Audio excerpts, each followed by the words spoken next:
Halo semuanya, nama saya Anggara Nugraha Ramadhani. Saya kelas A, NPM saya 192030065. Di sini saya mahasiswa Universitas Pasundan jurusan Hubungan Internasional. Di sini saya berbicara sebagai seorang manusia. Di sini saya berbicara sebagai seorang pria. Dan di sini saya berbicara atas nama gerakan moral, atas nama persaudaraan. Dan di sini kita semua sama. Kenapa? Pada awal tadi saya mengucapkan saya pria, saya manusia. Karena gini teman-teman, di dunia ini tidak ada yang berbeda. Di dunia ini tidak ada kesenjangan sosial. Di dunia ini tidak boleh ada kesenjangan gender. Oleh karena itulah saya bilang, saya manusia dan saya pria. Dan kita semua adalah manusia. Seperti itu. Karena itulah di sini saya akan mengambil isu yang sangat penting, isu yang sangat sensitif dan isu yang sangat booming ataupun sedang hangat-hangatnya pada zaman 2020 ini, yaitu adalah isu feminisme. Terlebih dahulu nih teman-teman, kita harus tahu dulu feminisme itu apa sih?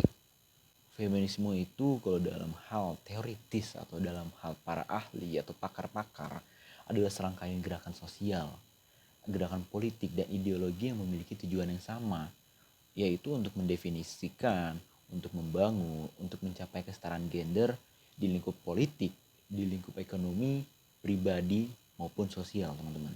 Nah, tadi itu penjelasan yang teoritis atau yang baku. Nah, kalau menurut saya pribadi, feminisme itu adalah gerakan yang memang didasari oleh gerakan moral, yang didasari oleh gerakan sosial dari para perempuan yang merasakan ketidakadilan, yang merasakan tidak setara antara para perempuan dan juga para pria. Seperti itu. Jadi gerakan ini memang untuk mewadahi para perempuan-perempuan di luar sana untuk merasakan kesetaraan gender. Seperti itu. Jadi feminisme itu gerakan yang memang didasari atau dituju untuk adanya kesetaraan gender di dunia ini. Seperti itu. Terutama di sini saya berbicara tentang negara kita, negara saya dan negara teman-teman semua, yaitu negara Kesatuan Republik Indonesia. Seperti itu teman-teman. Nah, setelah kita udah mengetahui nih teman-teman, apa sih feminisme itu, dan sepertinya teman-teman gak pasti lazim lah dengan feminisme itu apa. Jadi sekarang kita lanjut ke bagian berikutnya.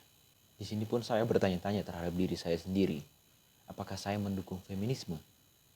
Tapi di sini saya menjawab dengan jelas dan lantang bahwa saya mendukung feminisme. Kenapa? Karena feminisme itu ingin melaksanakan perubahan yang dimana ingin menyetarakan semua gender.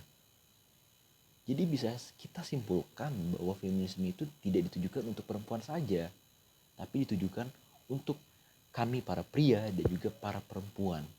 Seperti itu. Karena begini, perubahan jika hanya dilaksanakan oleh perempuan tidak bisa dikatakan perubahan. Itu hanya bisa dibilang perubahan yang tidak bergerak. Karena itulah teman-teman, di sini saya mendukung feminisme, di sini saya melaksanakan feminisme, dan di sini saya mengajak teman-teman untuk mendukung atau turut serta untuk menggaungkan feminisme. Seperti itu teman-teman. Saya akan mengambil dalam lingkup politik ya teman-teman. Baik. Ada yang bertanya kepada saya, apakah perempuan bisa ikut andil dalam hal berpolitik? Tentu bisa teman-teman. Kenapa? Karena gini teman-teman. Peran seseorang dalam hal berpolitik tidak diukur oleh gender. Tidak diukur apakah dia perempuan ataupun dia laki-laki. Tapi diukur oleh keterampilan dia, keseriusan dia, dan kepintaran serta keahlian dia dalam berpolitik. Jadi tidak bisa kita mengukur seseorang dalam hal gender teman-teman. Karena kepintaran kalian seseorang dimiliki oleh masing-masing individu yang ada, bukan masing-masing gender. Seperti itu.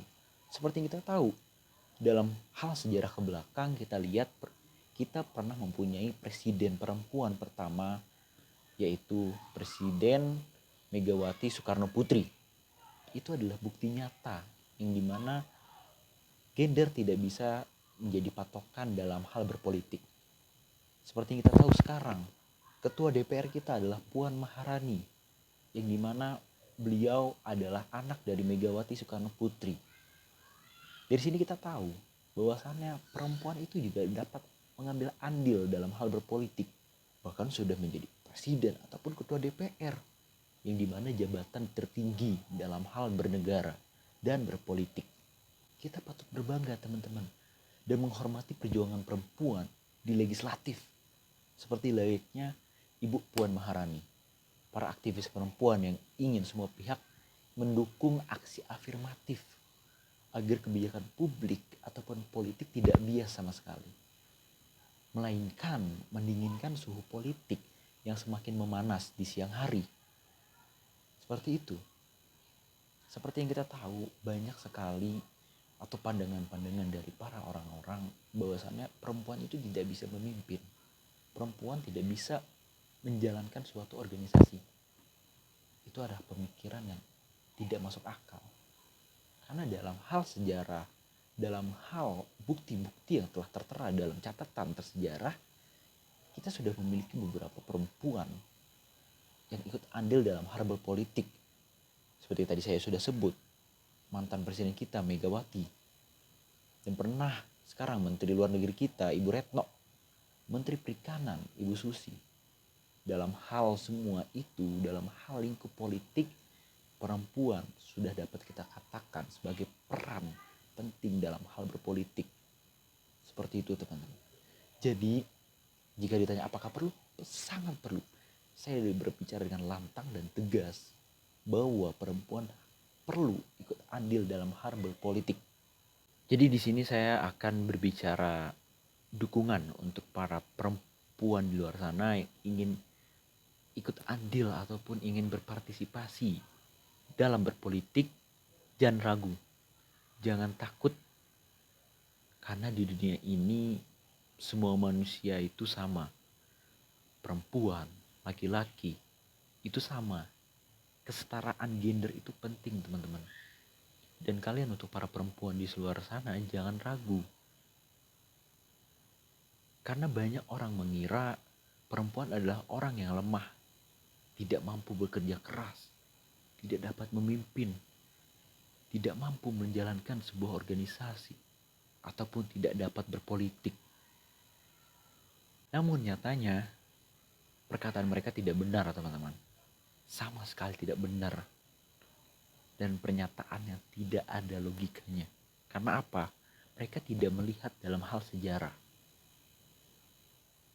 Teman-teman bisa tahu mantan presiden kita, menteri-menteri kita, ataupun pendahulu-pendahulu pahlawan-pahlawan kita, ataupun yang sering kita lihat setiap hari, ibu kita sendiri, mereka adalah pahlawan yang dimana mereka tidak melihat gender mereka, tapi mereka melihat hati dan pikiran mereka. Jadi ini saatnya lah untuk kalian para perempuan untuk membuktikan kepada para lelaki, para perempuan yang menganggap remeh kalian para perempuan. Tetap semangat teman-teman. Tetap buktikan bahwasannya perempuan yang sekarang duduk di parlemen berhasil membuktikan bahwa perempuan mampu menjadi saingan ataupun menjadi sama dengan laki-laki. Sekali lagi, kita setara, tidak ada perbedaan, kita semua sama, kita manusia. Tetap semangat. Terima kasih atas waktunya. Terima kasih semuanya. Terima kasih Bapak dosen. Mungkin ini saja yang bisa saya sampaikan. Mungkin ini saja yang bisa saya terangkan kepada teman-teman semua. Mohon maaf bila ada salah kata. Mohon maaf jika ada kesalahan-kesalahan kecil. Terima kasih. Assalamualaikum warahmatullahi wabarakatuh.